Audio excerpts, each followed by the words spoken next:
Mukunda jewellers April 19న చందానగర్లో గొప్పగా ప్రారంభం. విఏపై అన్ని శాఖలలో 20% తగ్గింపు. ఈ ఆఫర్ ఏప్రిల్ 27 వరకు మాత్రమే.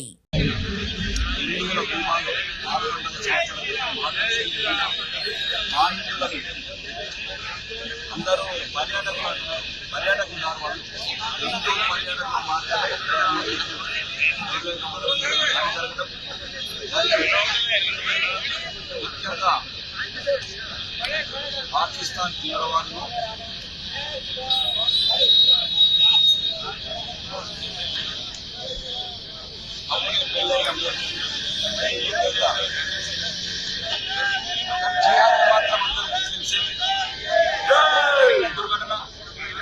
ముఖ్యంగా ఈ భారతదేశంలో ఉన్న ప్రతిపక్ష నాయకులు ఎవరైతే కాంగ్రెస్, స్టాలిన్, అఖిలేష్ యాదవ్, మమతా బెనర్జీ లాంటి వాళ్ళకు పహల్గామ్లో ఉంటే అర్థమయ్యేది పార్టీలకు అతీతంగా వాళ్ళ చైన్లు కూడా వాళ్ళు వాళ్ళకి ఏం జరిగేదో సంఘటన అర్థమైంది.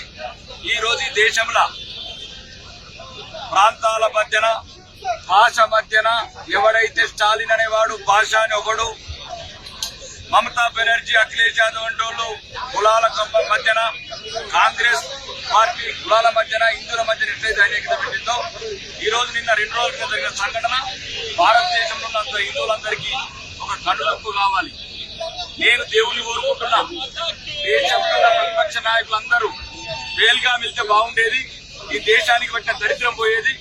ఎట్లయితే పోయి నా కొడుకులు కులాల మధ్యన చిచ్చు పెట్టి కమ్మోడు, రెడ్డోడు, గౌండ్ల, పద్మశాలం కూడా మా మధ్యన ఎట్లా రెచ్చగొడుతున్నారో ప్రజలు కూడా తెలుసుకోవాల్సింది. ఇందులో నిన్న ఎవ్వరు చూడలేదు అక్కడ కాశ్మీర్ లా. ముఖ్యంగా దీంట్లో ఒక గుణపాఠం నేర్చుకోవాల్సింది. కాశ్మీర్ పోకపోతే బతుకుతారు, కాశ్మీర్ కాకపోతే వెస్ట్ బెంగాల్ చంపుతారు, వెస్ట్ బెంగాల్ చంపకపోతే పాత బస్సులు చంపుతారు, పాత బస్సులు చంపకపోతే బయట చంపుతారు, బయట ఆడు లోపల ఈడు. కాబట్టి హిందువులందరూ ఒకసారి కనుపిప్పు కావాల్సిన సమయం ఆసన్నమైంది. కనుపిప్పు కావాల్సిన సమయం ఆసన్నమైంది. హిందువులందరూ పార్టీలకు అతీతంగా, ముఖ్యంగా ఈ రాష్ట్రంలో ఉన్న కాంగ్రెస్, బీఆర్ఎస్ పార్టీ నాయకులకు చెప్తున్నా, ఇప్పటికన్నా మారండిరా మీరు. చచ్చింది హిందువులేరా. బీజేపీ, కాంగ్రెస్, బీఆర్ఎస్ కాదు, చెప్పింది హిందువులని. ఇట్లాంటి విషయాలన్నా ఒక్కటై రండి, అందరం కలిసి దేశంని కాపాడుకుందాం, హిందువులను కాపాడుకుందాం. మరి మొదటిదాకా పరిగెత్తారు కదా వక్ఫ్ చట్టాల మీద, రోడ్ల మీద ఓడుకో కాలితే మీ కాలినట్లు.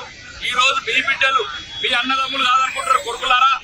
రేపా గోళీలు ఆర్మూర్కి వస్తాయి, ఆ గోళీలు ఎర్రవెల్లి ఫామ్ హౌస్ వస్తాయి, ఆ గోళీలు రేవంత్ రెడ్డి కొడంగల్కి వస్తాయి. అప్పుడు కానీ మీ పాయింట్ ఇప్పి కాల్చేదాకు మీకు జ్ఞానోదయం కాదు. కంపల్సరీ ఈ రోజు భారతదేశంలో ఉన్న హిందువులంతా ఒకటి కావాల్సిన అవసరం ఉన్నది. ఈ యొక్క దుర్మార్గమైన పాకిస్తాన్ కు, ఇజ్రాయెల్ ని స్ఫూర్తి తీసుకొని ఒక నా కొడుకులు అంటారు మోడీకి బోలా అంటారు. బరాబరి చెప్తాం మోడీకే. మోడీ మా తండ్రి, మోడీ మా దేవుడు. కొడుకుల్లారా, మోడీ వచ్చింది. ఇప్పుడు మీకు పాకిస్తాన్ ని లేపేసే రోజులు వచ్చినాయి. ఎక్కడ కూడా మిమ్మల్ని ప్రపంచ పటంలో కనబడకుండా చేసే రోజులు వచ్చింది. ఇక ముందు కూడా హిందువులు కూడా మారాలి. ఆడవాడు సెక్యులర్ అని చూడలేదు, కాంగ్రెస్ అని చూడలేదు, ఏ పార్టీ అని చూడలేదు. హిందువులు అయితే దాని చంపాడు. ఇంకా కొత్త విషయం ఏంటంటే క్రిస్టియన్స్ కూడా చంపారు. జెన్నిఫర్ భర్త ఏడుస్తుంటే కాళ్ళు పట్టుకుంటే 2 ఏళ్ల బిడ్డ అనుకుంటే కూడా కాలు వదలేదు. వారికి క్రిస్టియన్స్ లేరు, హిందువులు లేరు, ముస్లింస్ తప్ప ప్రపంచంలో ఏ జాతిని ఉండదు అనుకుంటున్నారు. కాబట్టి మిగతా క్రిస్టియన్స్ కూడా ఇప్పుడు ఇదే సమయము దేశంలో ఉన్న క్రిస్టియన్స్, మరి ముఖ్యంగా తెలంగాణలో ఉన్న క్రిస్టియన్స్ అంతా కలిసి రావాల్సిన అవసరం ఉన్నది. ఈ ఉద్యమం ముందుకు తీసుకెళ్లాలి, ప్రతి చోట ఐక్యత చాటాలి. మరీ ముఖ్యంగా కాశ్మీర్ నుంచి ఎల్లగొట్టిండ్రు, కాశ్మీర్ నుంచి రాకుండా చేసింది. మీరు ఒకసారి గమనించాల్సింది, కాశ్మీర్ రాకుండా చేసింది హిందువులని, క్రిస్టియన్స్ మాత్రమే.